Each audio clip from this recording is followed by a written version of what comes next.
Welcome back, folks, to Scooter Kitchen, where we're cooking up high performance and improvements to scooters.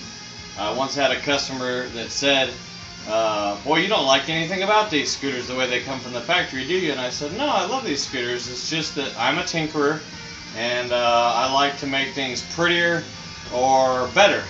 And I think that this scooter would be a little stronger with this improvement that we're going to show you today, which is this customer had a problem where the factory footboard screws would come loose, and we'd always were having to tighten them, and his scooter frame would flex a lot when they would come loose. So we put some M5 screws in the footboard and put nuts on the bottom, but sometimes they'd still come a little loose and he'd have a little flexure in the frame. So we decided, shoot, let's go ahead and drill 4 more holes.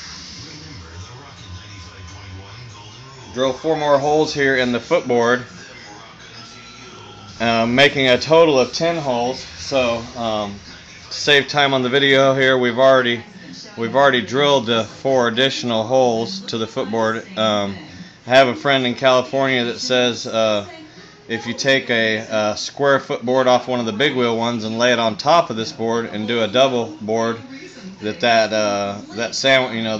makes them a lot stronger, which I believe that. But if your bolts aren't tight, then, or there are not enough bolts, then it could still be a problem. So to keep this is Walter's scooter. He commutes on it every day. He's a little harder on scooters than most folks, so we've got to go the extra mile for Walter here. As we said before, we love that Loctite. We have recently replaced Walter's fuel lines, so don't expect to be having to take this footboard up anytime soon. I have recently replaced this throttle cable too, so I'm not too fearful of having a hard time getting these bolts to come out.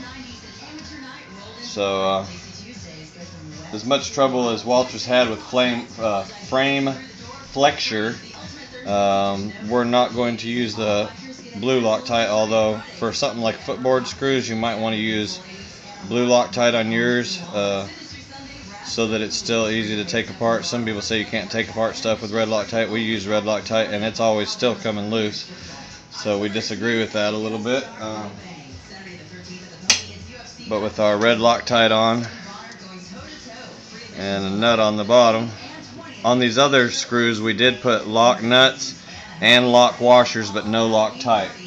So since we already had lock washers and lock nuts, there's no point using Loctite. These ones here do have lock washers underneath the heads made as part of the bolt, so we do have a lock washer, and we use the Loctite with just a regular nut on the bottom.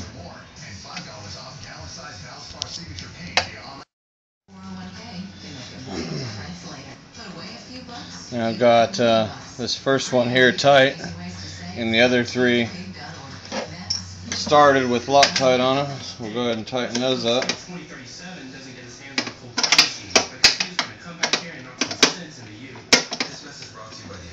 Or I say we will.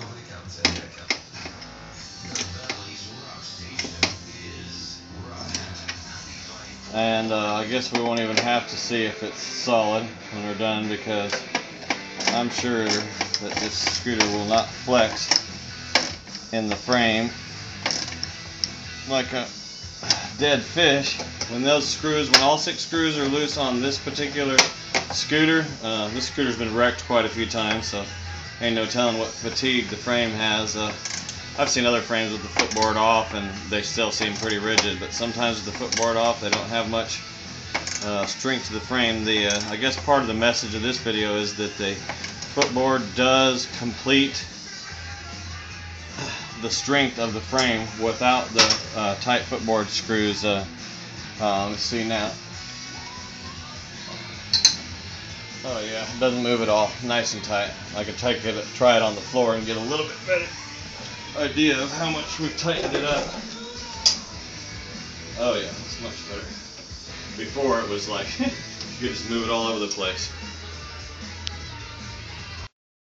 This has been another edition of SCOOTR COM Scooter Kitchen, where we cook up high performance and scooter improvement.